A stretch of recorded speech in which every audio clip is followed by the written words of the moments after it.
पहाड़ों की गोद में बसा गांव नूरनगर गुमनाम था, जैसे वक्त ने उसे अपनी किताब से निकाल दिया हो। हवा में ठंडक थी, लेकिन उसके नीचे किसी पुरानी दास्तान की धड़कन छुपी थी। लोग इस गांव की सब्र और इस पर फख्र करते थे, मगर कुछ राज ऐसे थे जो सिर्फ यहाँ के लोग ही जानते थे। वो दास्तान जिसमें डर भी था, रहस्य भी, और कई गहराई में एक अधूरी मोहब्बत की खुशबू भी। गांव के बुजुर्ग अक्सर जंगल के उस पार बसे पुराने महल की बात करते थे। कहते थे वहाँ एक जिनजादी रहती है, खूबसूरत मगर खतरनाक।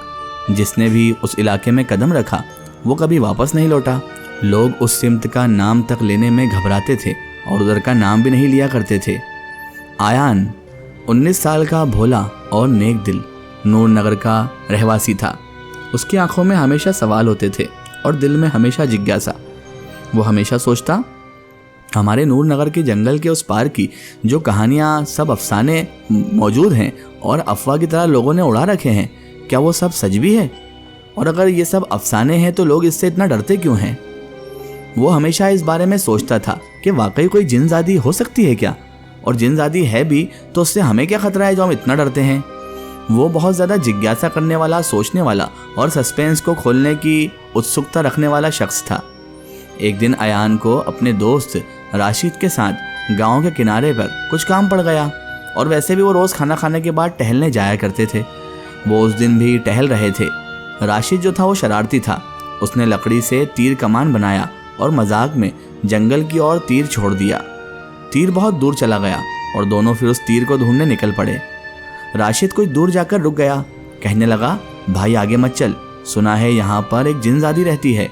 उसने कांपती हुई आवाज़ में अयान से कहा था। अयान जो कि पहले से ही इसकी खोज में लगा हुआ था, वो कहने लगा, अरे ये सब किस्से कहानियाँ हैं यार। अगर तुझे ऐसा लगता है तो क्यों ना हम चलकर देखते हैं कि आखिर हकीकत क्या है। राशिद जो कि बहुत डरता था इन सब चीज़ों से, वो डर के मारे लौट गया और अयान अकेला ही जंगल की ओर बढ़ने लगा। अयान को उत्सुकता थी और देखने की चाह थी कि आखिर कोई जिनजादी मौजूद भी है या फिर ऐसे ही अफवाहें उड़ा रखी है। जंगल की हवा ठंडी और बहुत ज़्यादा भारी थी। हर तरफ सन्नाटा था, खामोशी थी, जैसे पेड़ भी सांस रोक के खड़े हों। ऐसा लग रहा था इस जंगल में सालों से कोई नहीं आया। अभी अयान उस तीर की खोज में और अपनी जिज्ञासा की खोज में निकला हुआ था कि अचानक उसे सामने एक खंडर दिखाई दिया। वो सोचने लगा, इतने बीच जंगल में आखिर ये खंडर कैसे आ गया? समझ में नहीं आ रहा था। टूटी फूटी दीवारें, खुला दरवाज़ा और अंदर से आती हल्की रोशनी। अयान सोचने लगा, अरे कहीं ये वही जिनजादी का महल तो नहीं? चलो चलकर देखा जाए, आखिर कोई जिनजादी है भी या गांव वालों ने जबरदस्ती का हवा बना रखा है। उसने धीरे से कहा, यही होगा वो महल, और कदम अंदर रख दिए। अंदर उसने जैसे ही जाकर देखा तो बहुत सारे जाले और टूटी हुई दीवारें, पलस्तर गिरा हुआ और पत्थर ही पत्थर दिख रहे थे। बहुत सारा सामान भी वहाँ पर पड़ा था। लग ही नहीं रहा था कि सालों से, सदियों से कोई इस महल में आया भी है। वो कहने लगा, भला यहाँ वो जिनजादी रहकर करेगी क्या? ये तो इतना डरावना है कि भूत प्रेत भी यहाँ से भाग जाएं। और मुस्कुराने लगा। अब उसे समझ नहीं आ रहा था कि आखिर गांव वाले इतना हवा क्यों बनाए हुए थे। वो कहने लगा कि थोड़ा अंदर जाकर और देखता हूँ। अंदर जब वो गया तो एक रूम से अचानक उसे रोशनी नज़र आने लगी। उस रूम के अंदर वो उस महल के कमरे में जैसे ही दाखिल हुआ तो अंदर उसने देखा एक औरत बैठी थी। उसका लिबास बड़ा शाहाना था, बाल रेशम जैसे और आंखों में एक अजीब सी चमक। वो नज़रों से जैसे कोई दुआ या जादू कर रही हो। वो एक शाही कुर्सी पर बैठी हुई थी। अयान बहुत ज़्यादा डर गया। अयान पहले दिल ही दिल में कुछ पढ़ने लगा, सोचने लगा कहीं ऐसा ना हो कि ये मुझे कोई नुकसान पहुंचा दे। लेकिन उधर से कोई भी रिस्पॉन्स ना आने की वजह से अयान ने कहा, कहीं ऐसा तो नहीं कि कोई यहाँ पर रहता हो और लोगों ने इसे जिनजादी समझ लिया हो। हालांकि ये तो कोई डरावनी भी नहीं लग रही। अयान ने उसे सलाम कर दिया, अस्सलामु अलैकुम, मेरा नाम अयान है, आप कौन हैं? वो औरत जो कि तकरीबन अयान के मुताबिक 20 से 22 साल की लग रही थी, उसने नरम मुस्कुराहट के साथ कहा, वालेकुम अस्सलाम, मेरा नाम शाहीन है। लोग कहते हैं मैं जिनजादी हूँ, इसलिए सब मुझसे डरते हैं। अयान चौंक गया, जिनजादी? लेकिन आप तो इंसानों जैसी लगती हैं, इतनी खूबसूरत, डर की तो निशानदेही भी नहीं हो सकती आपको देखकर। शाहीन हल्के से मुस्कुरा दी उसकी बात सुनकर और कहने लगी, लोग जो नहीं समझते उससे डर जाते हैं। तुम गांव से आए हो क्या? कैसे पहुंचे यहाँ? आज तक कोई भी यहाँ पर नहीं आया। शाहीन की बात सुनकर अयान ने सब कुछ बताया कि वो तीर धनुष से खेल रहा था, तीर जंगल और उसकी जिज्ञासा और उसकी सोच। शाहीन ने उसे अंदर आने को कहा। उसके बाद शाहीन उठकर गई और उसके लिए कुछ खाने के लिए लाई।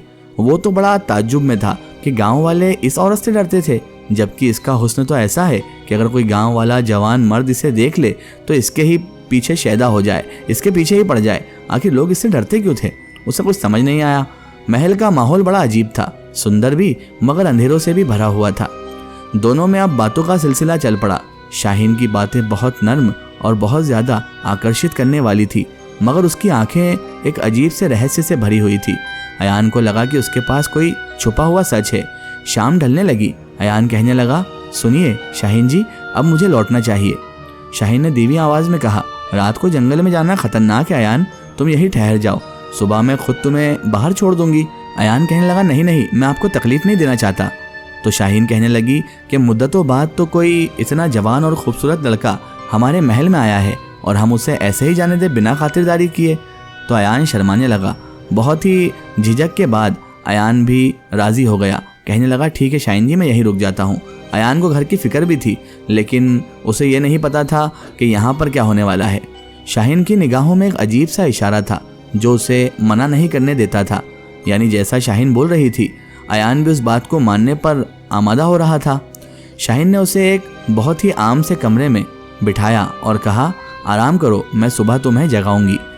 अयान बिस्तर पर लेटा तो दिमाग में शाहीन की बातें गूंजने लगी। सोचने लगा, अगर वाकई ये जिनजादी है तो ऐसा कोमल बर्ताव क्यों, इतने प्यार से मुझसे क्यों पेश आ रही है। लोग तो कहते हैं जिनजादी खतरनाक होती है। समझ नहीं आ रहा है कि इसे जिनजादी समझूं या कोई रानी, क्योंकि ये तो इतनी ज़्यादा अच्छी है और इतना अच्छा इसका नेचर है।